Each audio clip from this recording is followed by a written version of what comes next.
ಕಾಂತ ಇದು ದುಲ್ಕರ್ ಸಲ್ಮಾನ್ ನಾಯಕನಾಗಿ ನಟಿಸಿರುವ ತಮಿಳು ಚಿತ್ರ. 1950ರ ದಶಕದ ಮದ್ರಾಸ್ ಸಿನಿಮಾ ಉದ್ಯಮದಲ್ಲಿ ನಡೆಯುವ ಅದ್ಭುತವಾದ ಪೀರಿಯಡ್ ಡ್ರಾಮಾ ಥ್ರಿಲ್ಲರ್ ಆಗಿದೆ. ರಾಣಾ ಡಗ್ಗುಬಾಟಿ, ಸಮುದ್ರಕನಿ ಮತ್ತು ಭಾಗ್ಯಶ್ರೀ ಬೋರ್ಸೆ ಅವರು ಮುಖ್ಯ ಭೂಮಿಕೆಗಳಲ್ಲಿ ನಟಿಸಿದ್ದಾರೆ ಮತ್ತು ಸೆಲ್ವಮಣಿ ಸೆಲ್ವರಾಜ್ ಅವರು ಇದನ್ನು ಬರೆದು ನಿರ್ದೇಶಿಸಿದ್ದಾರೆ. ಕಥೆಯು ಅಯ್ಯಯ್ಯ ಎಂಬ ಪ್ರಸಿದ್ಧ ನಿರ್ದೇಶಕ ಮತ್ತು ಅವರು ಸೃಷ್ಟಿಸಿದ ನಟ ಟಿ.ಕೆ. ಮಹಾದೇವನ್ ನಡುವಿನ ಉದ್ವಿಗ್ನ ಸಂಬಂಧದಿಂದ ಶುರುವಾಗುತ್ತದೆ. ಹೆಣ್ಣು ಕೇಂದ್ರಿತ ಚಿತ್ರವಾಗಿದ್ದ ಶಾಂತ ಎಂಬ ಹೆಸರನ್ನು ಮಹಾದೇವನ್ ತನ್ನ ಇಮೇಜ್ಗೆ ಸರಿಹೊಂದಿಸಿ ಕಾಂತ ಎಂದು ಬದಲಾಯಿಸಿದಾಗ ಕಥೆಯು ರೋಮಾಂಚಕ ದಿಕ್ಕಿಗೆ ತಿರುಗುತ್ತದೆ. ಮೊದಲಾರ್ಧವು ಈಗೋ ಕ್ಲಾಶ್ ಮತ್ತು ಇಂಡಸ್ಟ್ರಿ ರಾಜಕಾರಣ ತುಂಬಿಕೊಂಡು ಗ್ರಿಪ್ಪಿಂಗ್ ಆಗಿದೆ, ಆದರೆ ಎರಡನೇ ಭಾಗವು ಇನ್ವೆಸ್ಟಿಗೇಷನ್ ಶೈಲಿಯ ಥ್ರಿಲ್ಲರ್ ಆಗಿ ಬದಲಾಗುತ್ತದೆ. ಅಲ್ಲಿ ರಾಣಾ ಡಗ್ಗುಬಾಟಿ ಅವರ ಪಾತ್ರವು ಕ್ರೈಮ್ ಯಾರು ಮಾಡಿದ್ದಾರೆ ಎಂಬ ಪ್ರಶ್ನೆಯನ್ನು ರೋಚಕವಾಗಿ ಬಿಚ್ಚಿಡುತ್ತದೆ.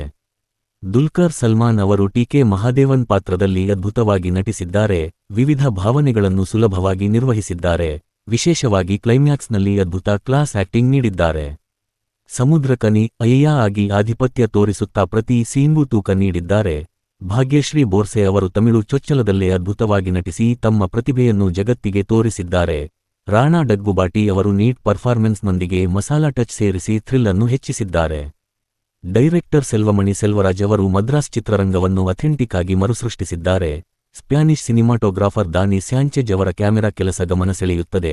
ಜೇಕ್ಸ್ ಬೇಜಾಯ್ ಅವರ ಬ್ಯಾಕ್ಗ್ರೌಂಡ್ ಸ್ಕೋರ್ ಹೃದಯ ಬಡಿತವನ್ನು ಹೆಚ್ಚಿಸುತ್ತದೆ ಮತ್ತು ಜನು ಚಂತರ್ ಅವರ ಹಾಡುಗಳು ಉತ್ತಮವಾಗಿವೆ. ಈ ಚಿತ್ರವನ್ನು ದುಲ್ಕರ್ ಮತ್ತು ರಾಣಾ ಅವರು 6 ವರ್ಷಗಳ ಕಾಯುವಿಕೆ ಮತ್ತು ಕಷ್ಟಪಟ್ಟು ನಿರ್ಮಿಸಿದ್ದಾರೆ. ಪ್ರಥಮಾರ್ಧ ಉತ್ತಮ ಡ್ರಾಮಾ ಆಗಿದ್ದರೆ ಎರಡನೇ ಭಾಗ ಉತ್ತಮ ತನಿಖಾ ಥ್ರಿಲ್ಲರ್ ಆಗಿದೆ. ಈ ಸಿನಿಮಾವನ್ನು ಮಿಸ್ ಮಾಡಬೇಡಿ. ನನ್ನ ರೇಟಿಂಗ್ 4.5 ಔಟ್ ಆಫ್ 5 ಸ್ಟಾರ್ಸ್. ನಿಮ್ಮ ಅಭಿಪ್ರಾಯವನ್ನು ಕಾಮೆಂಟ್ನಲ್ಲಿ ಹೇಳಿ, ಹಾಗೆಯೇ ಸಬ್ಸ್ಕ್ರೈಬ್ ಮಾಡಿ. ಮತ್ತೊಂದು ರಿವ್ಯೂನೊಂದಿಗೆ ಬರುತ್ತೇನೆ. ಧನ್ಯವಾದ.